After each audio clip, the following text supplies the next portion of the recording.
the 4-H Fashion Review fashion show. Each of the kids that you're going to see today has sewn what they were wearing. They were interviewed by judges earlier today who asked questions about their outfit, the thought process, the whole process of making it, general knowledge, sewing questions, all kinds of things like that. And they also modeled for the judges. And then the judges are still not judging them now when they model on stage. They all wrote their own commentaries. And we're just going to get started now. We have 7 kids competing today. First up, we have 13-year-old Devin Strawn from Homer's Clover's 4-H Club. She has worked very hard this year on her stylish maroon blouse and denim bell bottoms. She earned the maroon fabric last year at State Fair. The blouse was a new challenge for Devin. She had many round edges that she had to be sewn slowly for pleats not to form. All the seams needed a little reinforcement with a zigzag stitch, so when washed, no seams would come apart. The invisible zipper took a few tries, but it finally paid off and came together beautifully. Her denim jeans had a lot more pieces to put together than regular jeans.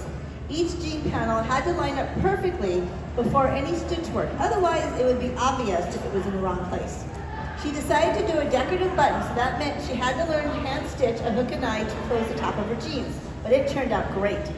Devin can wear this outfit to dances, church, and other big events. When she's not sewing, you can find Devin with her lambs, doing crafts, cheering as a cheerleader, or practicing softball. Amazing job on this year's outfit, Devin.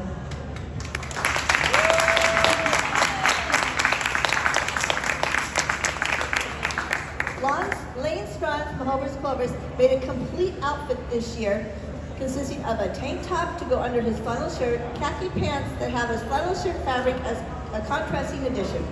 The tank top presented challenges like matching up the correct thread color and slowly stitching on the bias tape to get clean edges.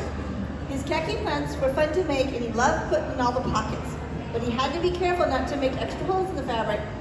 With the shirt, he really had to double check how everything was lining up so it flowed smoothly. There were many pieces. He had to be slow and steady to stitch so the seams didn't bleed up, and notice how perfect his plaids matched. Lane tried on his shirt after each piece was put together and was very excited to see the finished product. In the end, the buttonhole making became a challenge, but paid off with his fun star buttons fitting perfectly to close up his flannel. Lane's outfit is sure to be a new favorite piece to wear. Outside of sewing, Lane loves fishing, hunting, taking care of his lambs and birds. Amazing work on your new outfit, Lane.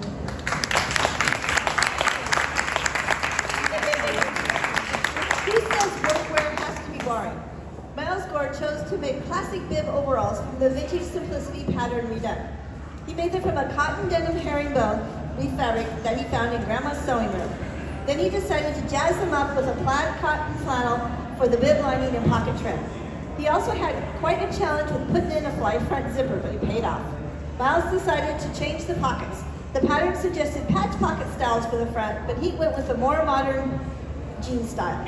He completed his outfit with a gray poly-soft cotton heather shirt, short sleeves t-shirt. The soft knit proved to be quite a challenge, especially the neckband to get it flat and even. Miles is 13 years old and a member of the Homer's Clovers 4-H Club in Kennewick. For his local fair, he also enjoyed showing sheep, chickens, and turkeys. Miles is an 8th grader at Finley Middle School where he plays the saxophone with the pep band and plays high school baseball. Miles also just earned his first degree black belt in Taekwondo, which he participates in 5 days a week. Great job, Miles.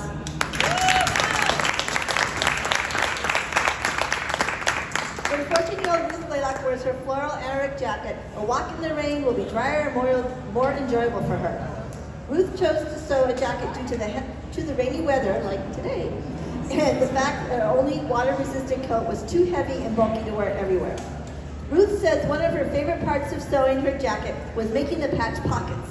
She originally wanted to have a hood as well, but she didn't have enough fabric to do so, and it wasn't like she could get more because she won it at State Fair. Fortunately, she had a solution: use an umbrella. After hand sewing on all the snaps, Ruth's fingers hurt from the needles pricking, pushing the needle through the fabric and holding the snaps in place. Other fun parts of her jacket include putting the elastic in the wristbands and the drawstring in the waist casing. When Ruth was ironing on her interfacing, she had to be careful not to burn her fabric. The biggest pain Ruth worked with was puckering, but she managed to solve that. Great job on your anorak jacket, Ruth.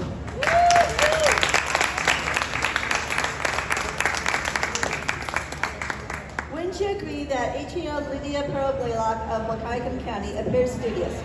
She loves pleated skirts and decided to make her own after winning the fabric at the State Fair Fashion Review last year.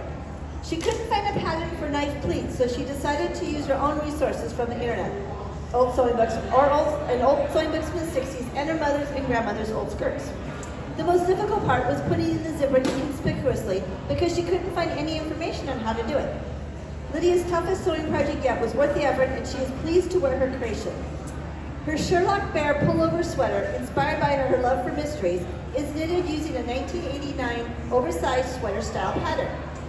She attempted duplicate stitching for the first time and plans to use it more often. Lydia adapted her blouse's pattern to match her preferences: 3/4 sleeves, a shorter waistline without elastic, and a pointed collar. While sewing her blouse, she realized the significance of checking if the pattern and material are compatible. Her fabric was a little bit heavier than the recommended weight, making it a little challenge to work with. Great job, Lydia. Your 3 garments are lovely.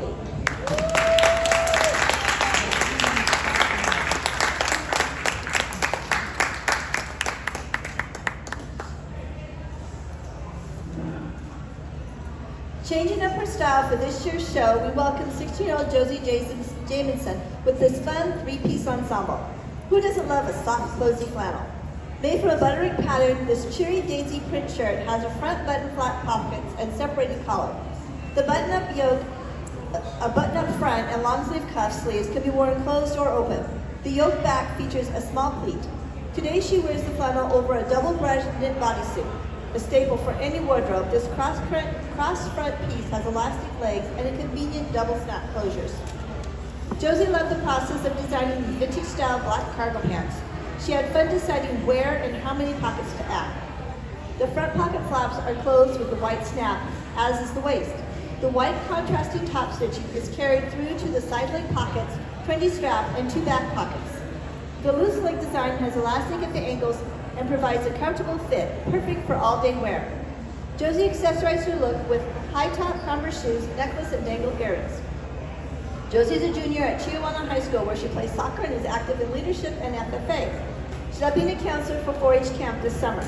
She also shows a lamb with the Clover Kids 4-H. Thank you, Josie.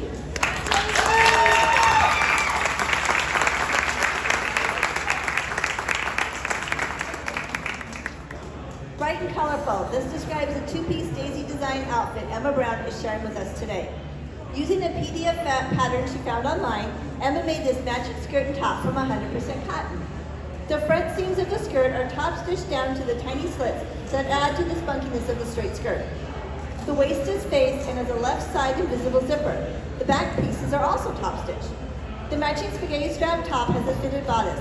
Emma enjoys top stitching, got plenty of practice on the detailed front. The back of the top is fitted and top stitched too, and also has an invisible zipper. Emma changed up this pattern to include a bottom and top ruffle that makes it a perfect outfit for any occasion. She has chosen a special necklace with her name on it and small hoop earrings to accessorize her look. By adding a sweater, Emma will look adorable as starting 6th grade at Reynolds Middle School in Pasco. This is Emma's 2nd year with Fashion Review and sewing with the Clover Kids at Pasco. Great job, Emma.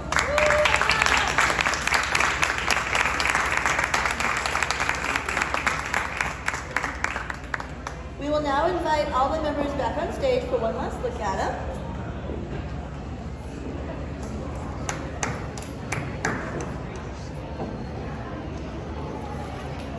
Thank you for participating today, and thank you for watching the show.